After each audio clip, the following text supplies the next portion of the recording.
On today's episode of Let's Locums, all the other doctors are actually employed by the government. And government employment comes with a lot of benefits and I didn't really understand the difference. So lots of benefits that as a locums family doctor, you don't really get. The other thing I didn't realize was that you have to have a 2-year visa in order to qualify for government health care there. And I had only planned to be there for 18 months. So we did not have a 2-year visa. And I thought, okay, no problem. I'll just get private health insurance. And I researched all the private health insurance before we left, found something I planned to get called Southern Cross. And then when I got there, I found out you actually cannot get private health insurance unless you also have public health care.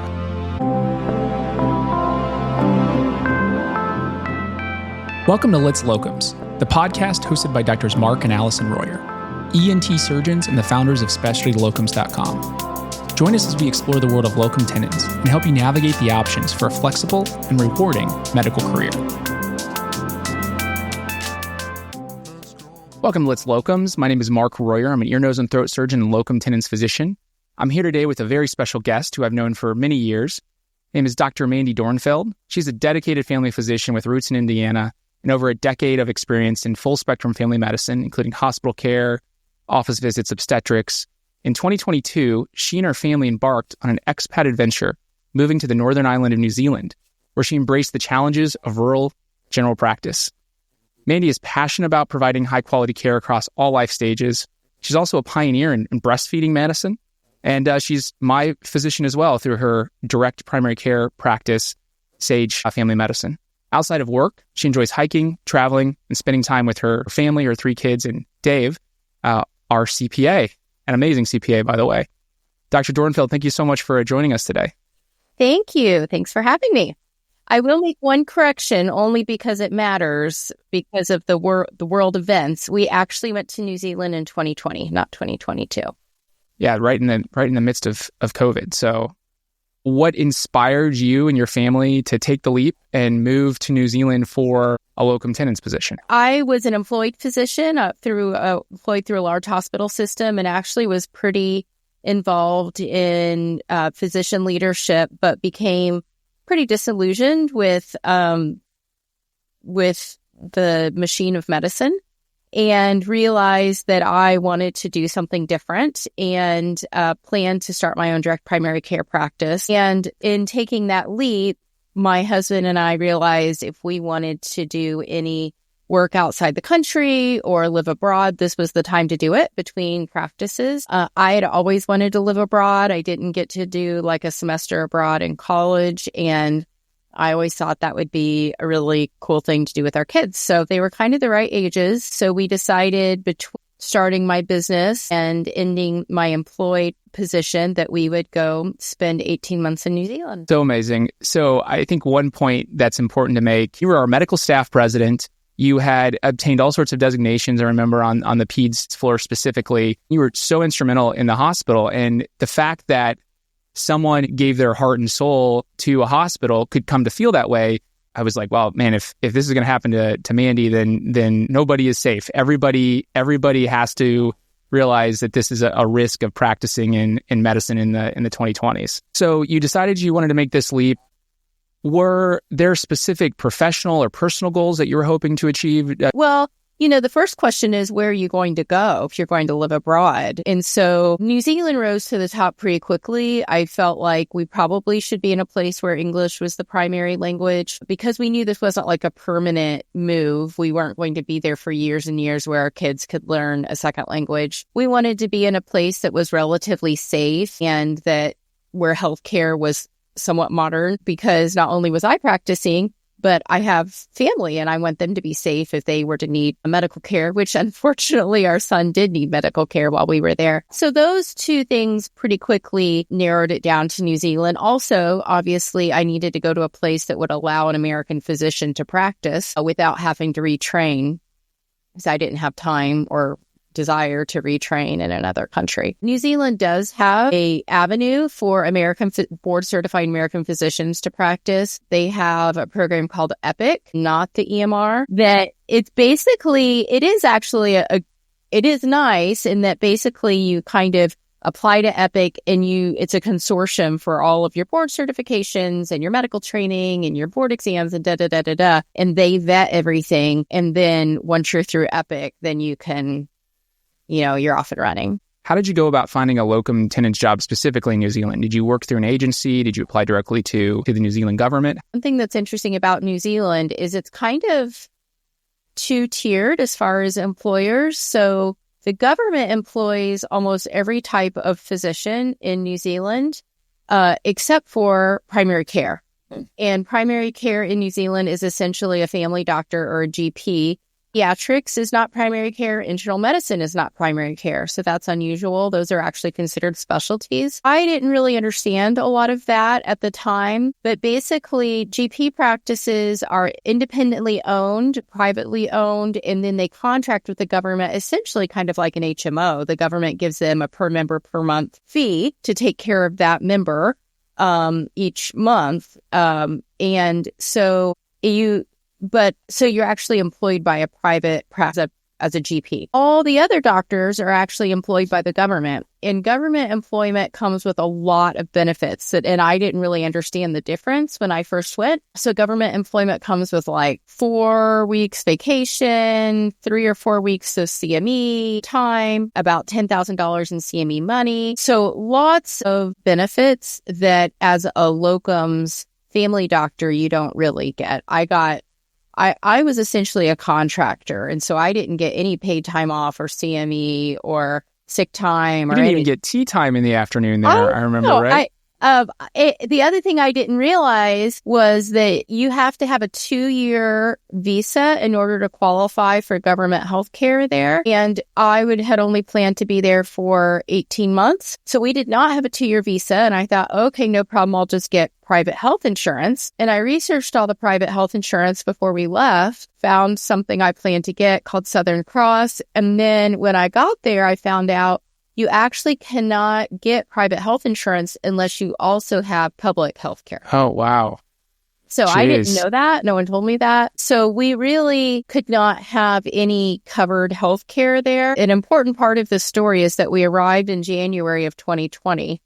And like literally hit the ground. Yeah, January literally 2020. like the end of January 2020. The first day of school there is around February 1st always. So we got there about a week before school started. School started, and then about a month later, COVID hit and the world shut down. And New Zealand had very strict restrictions, right? Yeah. So basically, we were kind of getting our feet wet and trying to understand how the country worked and realize this insurance issue. And then COVID hit, and I got really nervous. Like, what if one of us is really sick with COVID, or we get intubated, or, we need some health care. So we ended up buying essentially like a traveler's insurance policy that would pay for something catastrophic. As it turned out, the New Zealand government later came out and said they would cover all costs for COVID, no matter who you were. So if you're there on their soil, you were covered. Yeah. So mostly because if you think about it, they needed to protect their citizens. So they needed to be sure if there was someone sick that they were isolating, that they were being cared for, and they wanted to control the situation. So New Zealand had a very strict lockdown. They realized they have very, very few ICU beds in the whole country, and they realized it could overwhelm the entire country. So they instituted a strict 6-week lockdown, essentially. Healthcare personnel could work, but we basically saw almost everything virtually. So I did go to work, but the lockdown was really interesting. I don't think people understood who were outside of New Zealand what that entailed. So basically, you could not leave your town. There were barriers up, so you could not even drive out of your town. You could not interact with anyone who was outside of your household.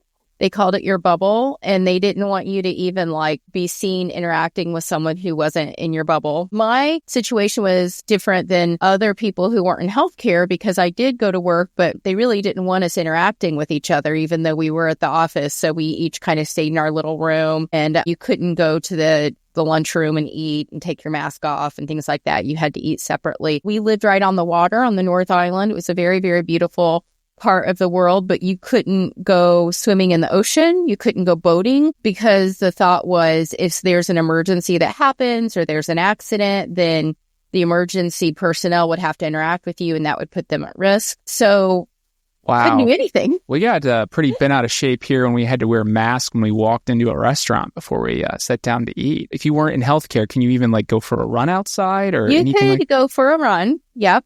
And you could go for a walk, but that you shouldn't be walking with other people. Yeah. Of course, all the stores were closed. Everything was closed except for grocery stores and pharmacies and doctors' offices. Only one person was allowed to go shopping at the grocery store. So it wasn't like you could take your family or whatever. So yeah, it was a really interesting time. The other thing that was interesting after the lockdown was over, they eliminated COVID. And so it was safe to be in the country, to travel around the country. But they always had a fear that somehow COVID would enter the country.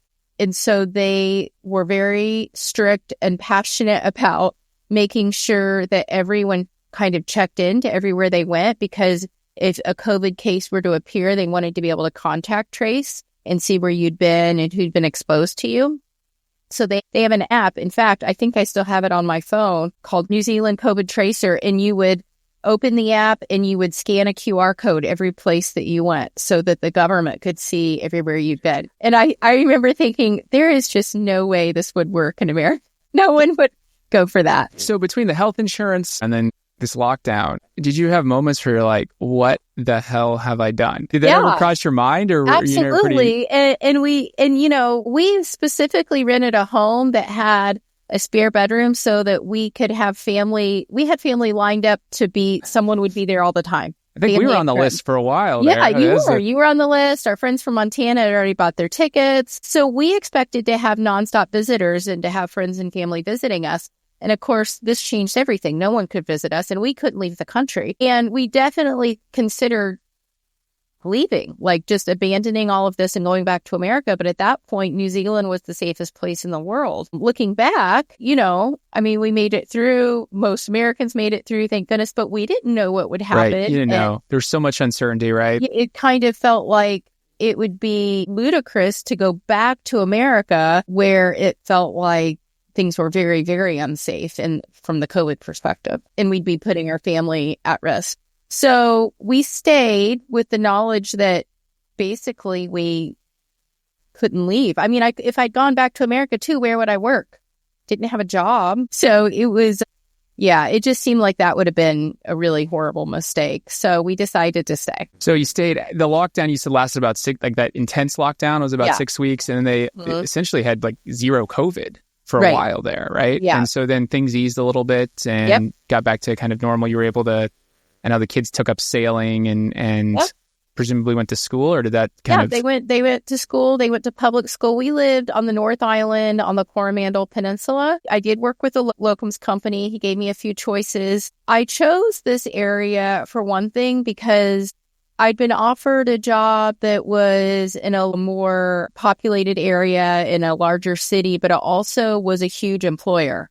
Like a really large employer with lots of people and lots of levels of management. And honestly, I wanted to get away from that. And I really didn't know what that would look like. And I felt like I didn't want to, again, be a part of a situation with a lot of administration kind of telling you what to do. So several reasons I chose this job. It was a very rural, it was a very beautiful area of the country that was appealing. We lived right by the ocean. What was the name of the town? Whitianga.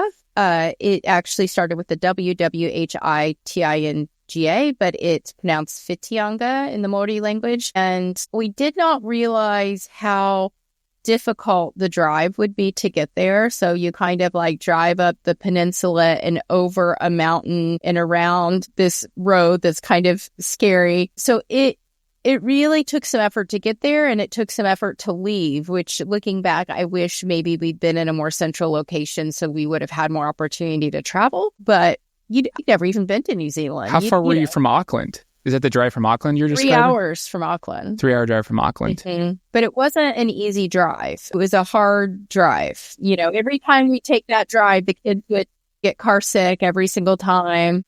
One thing I've noticed in ENT when I've looked at jobs abroad in New Zealand specifically, because that's like that's the pinnacle, right? Everybody, that's I think one of the coolest creds of practicing medicine as an American, in my opinion, and among those that I interact with seems to be, oh man, that'd be so cool to go to New Zealand. It's pretty badass.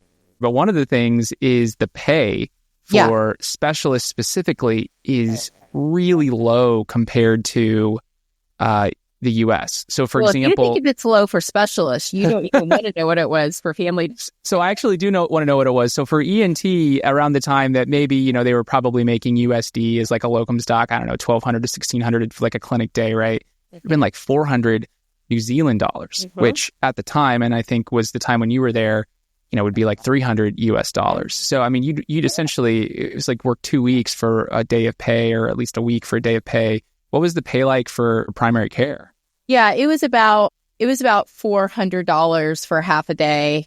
And that's how they do it. They call it a session, and a half a day is a session. So $400 New Zealand, which is $300 US. The idea when we went, my husband's a CPA, is that he would get some sort of non-CPA job there just to make a little money and meet people. But then all this happened with COVID and the lockdown and the kids doing school from home. And so he didn't end up working. So that also made it difficult. We really wanted to be able to travel a lot, but I didn't get paid if I wasn't working. They didn't really want me not to work because they were paying me. They wanted me there because they needed help. So school vacations and things like that, desirable times to have off, they didn't really want me to be off. So it made it challenging. Pretty dark days when you got there, it sounds like. I think things got better because you and your family were on the best show of House Hunters International that I've ever seen. So from worst to first. Best. Yeah, right. Hey, listen, I've objectively looked at the Royers House Hunters episode and the Dornfeld's House Hunters International. There's no comparison, man. Yours was impressive. Not only was it well shot, but you guys did great. It was truly a really good episode. You get there, everything's locked down. You have this health insurance debacle. You're thinking about heading back and realizing, well, that's going to be unsafe. You're like, this horrible dilemma. To then a year and a half, 2 years later, Allie and I are sitting in Indiana watching you guys on House Hunters International in a great episode. Yeah, well, thank you. So it's only fair to mention here that Mark and Allie Royer were on House Hunters in America. So that was our inspiration. And David, before we went to New Zealand, kind of was like, I don't know, looking online and realized he could apply for us to be on House Hunters International. And if you know my husband, David, this is one of the most uncharacteristic. I'm shocked to hear that right now. And he's the one who applied for us to be on House Hunters. Wow, that is shocking to me. Before we went to New Zealand, and we never really heard anything. And I don't know, 4 months went by, and we just figured that we weren't chosen or whatever. But they a producer reached out, and if you don't know the process, you kind of get interviewed online. It's kind of like they want to see your personalities and hear your story. And they kind of pitch the episode. They kind of talk to you a few times, and then they pitch the episode to their boss, kind of how they see the story evolving. And we got chosen. So that was really That's fun. Great. And the rest is locked down in NDAs, yes, as I can attest to. So one thing that was interesting, we filmed it in the winter there, which was July. So it wasn't super warm, unfortunately. But, COVID felt like a memory by then. Like it was. Was this 21? July 20?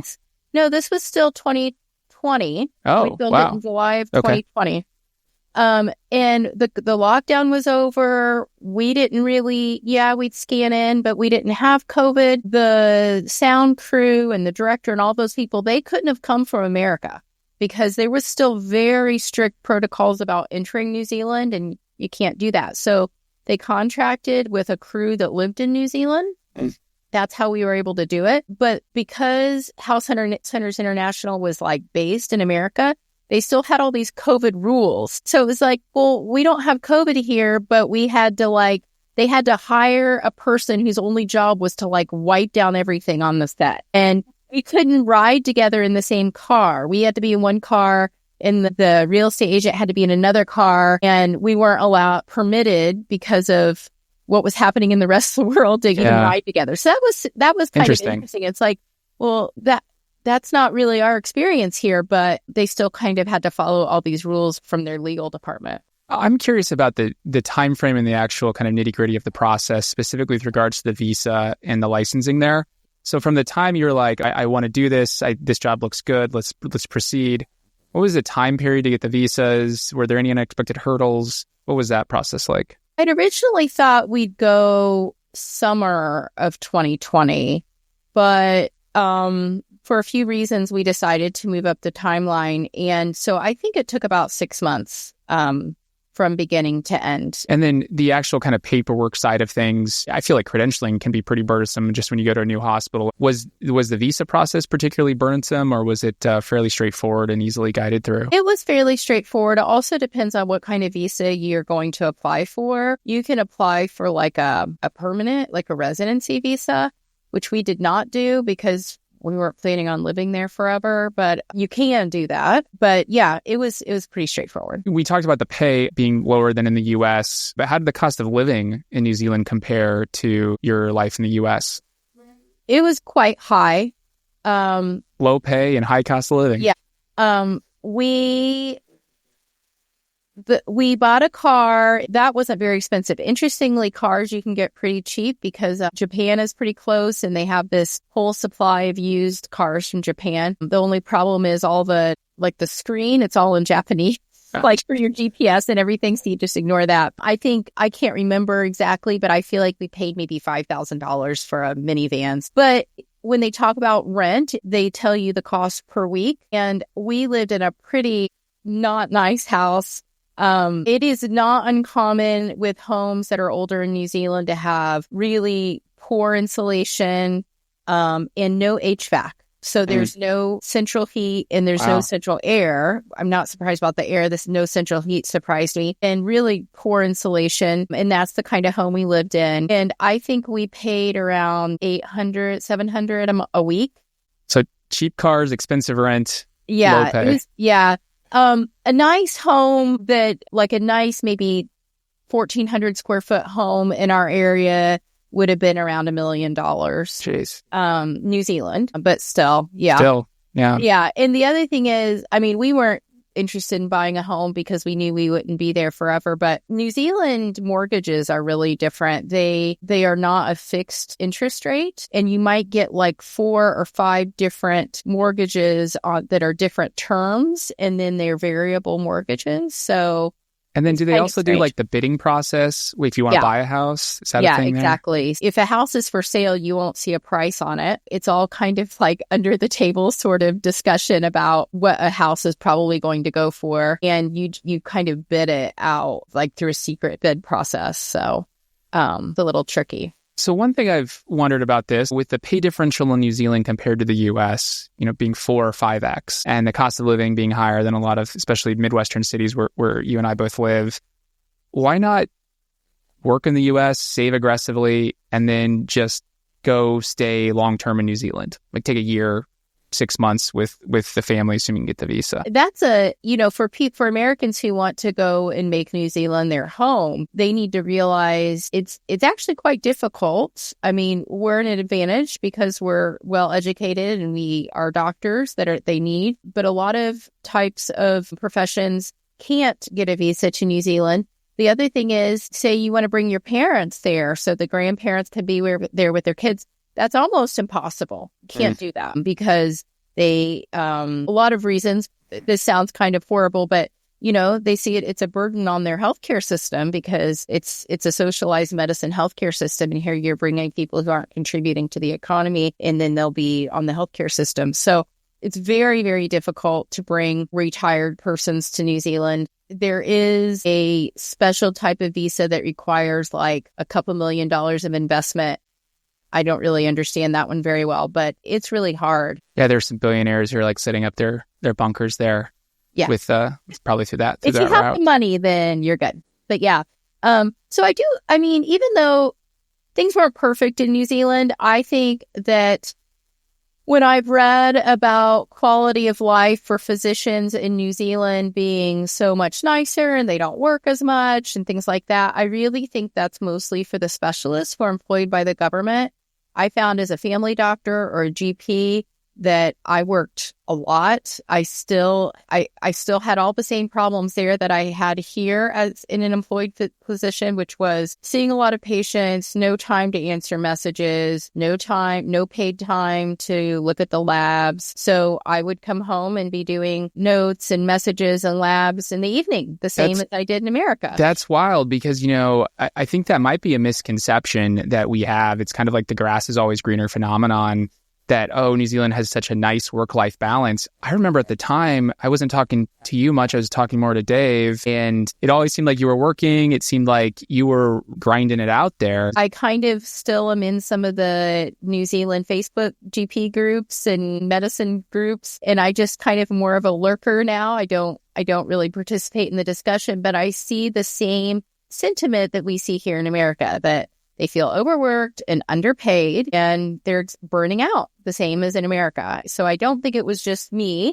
I do see that and hear that. In a half day, we'd see patients every 15 minutes, which is fine, but the same thing goes here. You have to do your note. You have to put in your orders. I would also say, I don't know if it's part of where I worked in the rural area, but even though we were rural, it was a really big practice. There were 7 or 8 doctors, but we just didn't have the staff. So I roomed my own patients. I did my own vitals. I had to clean my rooms in between patients. So that COVID phenomenon, or was this, did this carry on after you guys got? They were just busy. Yeah. So, and they don't have the staff. They don't have the money to be paying staff for all of that. So you would basically work out of one room. That was your room for the day. So your 15 minutes not only included seeing the patient, doing their note, putting in their orders, but also turning over the room. So it's not like I could go from one room next to the next to the next. I had to clean the room, get ready for the next patient. Now, I have no problem doing that. And in my direct primary care practice, I room my own patients and do my own vitals. But I have 30 minutes to sometimes an hour for a patient. So I kind of have the schedule set up that way. So it was just, I found it very difficult. The other thing is we were in a very rural area. And so you kind of saw everything. And so kind of we were assigned either scheduled patients or urgent patients. And an urgent patient could be like someone walking in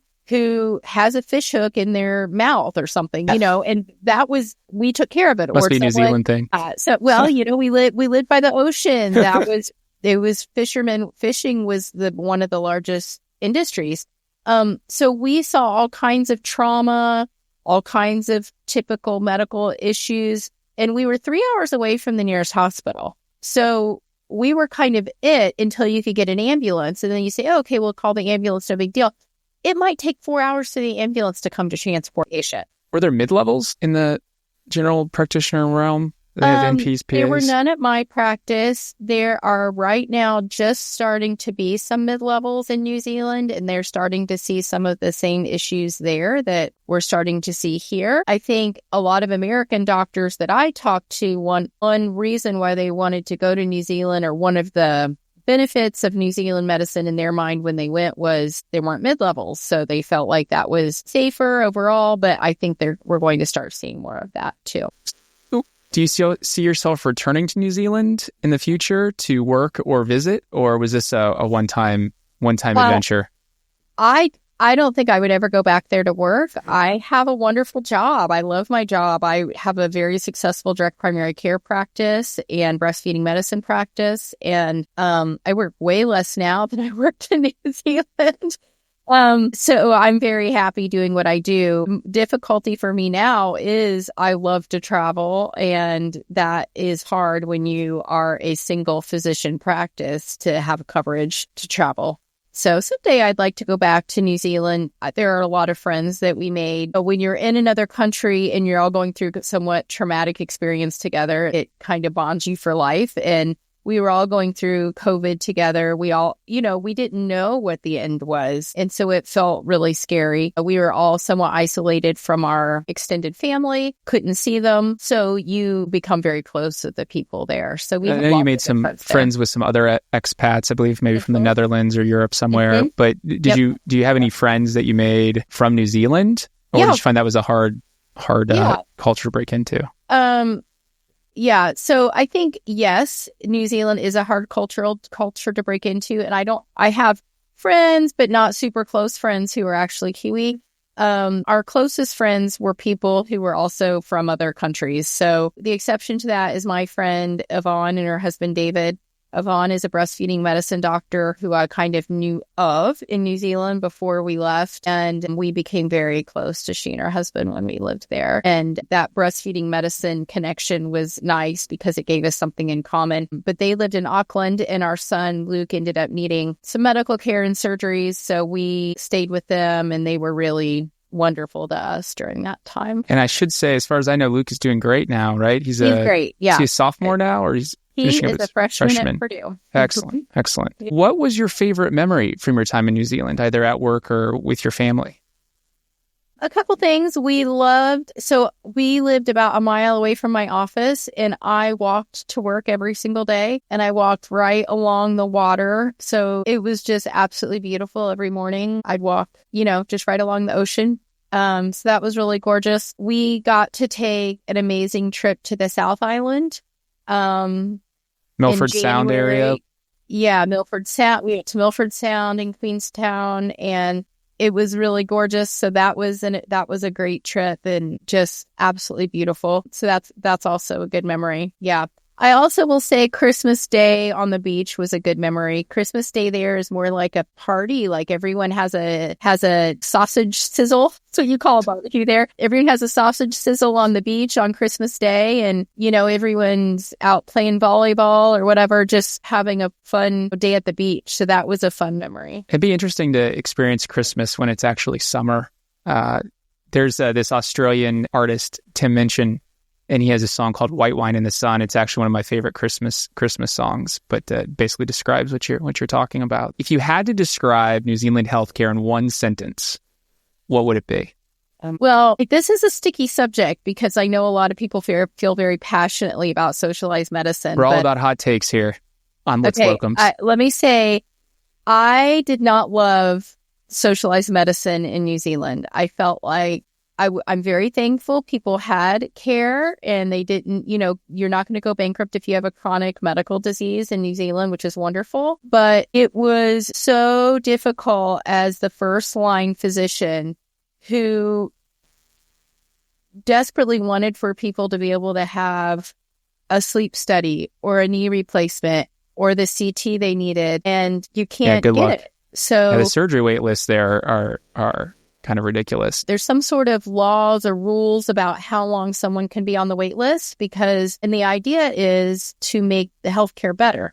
Like, we don't want someone waiting longer than a year for their knee replacement. But what happens in reality is you get on the wait list, you wait for a year, and then after a year, you're kicked off the wait list and you have to go back to the beginning. And I'm not kidding. It's true. It's really hard because the patients come back into me and say, I'm still hurting. I'm desperate. What am I supposed to do for them in my office? I'm stuck. So I found that very difficult. The other thing that was somewhat interesting is I feel like as a family doctor, I have really good training and I know what tests are appropriate to order and when it's inappropriate to order them. But in New Zealand, a GP is different and GPs are not permitted to order many, many tests. I couldn't order an MRI. I couldn't order a CT. I couldn't order a stress test. I can't order a sleep study. I could order an ultrasound and I could order an x-ray and that's it. Everything else had to be ordered by a specialist. Less practicability than a med student. Yeah, but it might take 3 or 4 months to get into the specialist. Jeez. So even though I felt comfortable knowing what someone might need, I couldn't order those tests.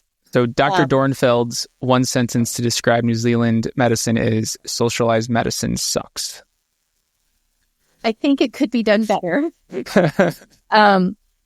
thing that's interesting, I don't know that all socialized medicine is so difficult, but I had a really good friend from Amsterdam who was there with her family doing the same thing I was doing, spending a year working as a GP.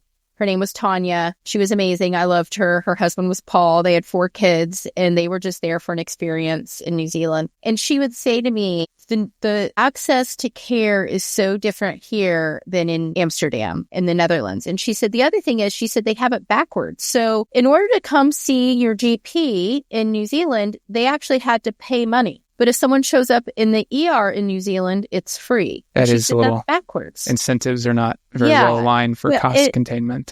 And so, for example, too, GPs and family doctors are trained to do quite a few procedures. So skin cancer is very common in New Zealand. They have a hole in the ozone layer and lots and lots of skin cancer there. And so it's very common for someone to need to have a skin cancer removed. And that they would have to pay $200 or $300 to have it done if we did it, and we could do it within a week or 2, or it would be free if they went to a dermatologist or a specialist, but it'd be 6 months to have it done. Jeez. And those things grow and you need a bigger reconstruction. Yeah, that's the sort of silliness that it just seems so frustrating to me and all of us. I could do endometrial biopsies, but that would cost them $100 to pay for me to do it, or they could have it done for free 3 hours away, by the way, and they'd have to wait 3 months. Jeez. Yeah, so definitely seems like some barriers. Yeah, so that I found very frustrating. On a lighter note, what was your favorite New Zealand food? Probably the Indian food, which I know that doesn't sound very New Zealand, but there's a lot. I mean, it's a very British influence, and we really loved the Indian food in New Zealand. What is a Kiwi slang word that you adopted? I don't know that I adopted it, but we certainly got ourselves into trouble because we didn't really always understand what someone was saying. It was common for a road to be called a metal road. Dave and I thought, well, that's so strange. Why would they make a road out of metal? But it's actually a gravel road. And it took us a really long time to understand that. But instead of saying gravel, they say metal.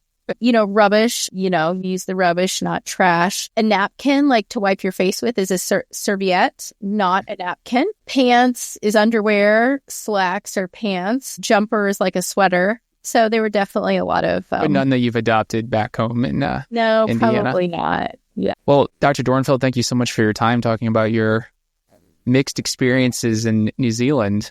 Well, it definitely is one of the most beautiful places I've ever been. So I will give it that. I'd like to go back to visit as a tourist. Visit as a tourist, not work again. Yeah. I think that makes a lot of sense for sure. So, all right. Thanks for having me. Yeah, thanks so much. Appreciate it. All right. Take care. You have been listening to Let's Locums, a podcast brought to you by SpecialtyLocums.com and hosted by Drs. Mark and Allison Royer. SpecialtyLocums.com is a physician-run locum tenens company. We're dedicated to providing the best locum tenens opportunities for our amazing healthcare providers. Join us every week as we dive deep into the world of locum tenens. Time stays still.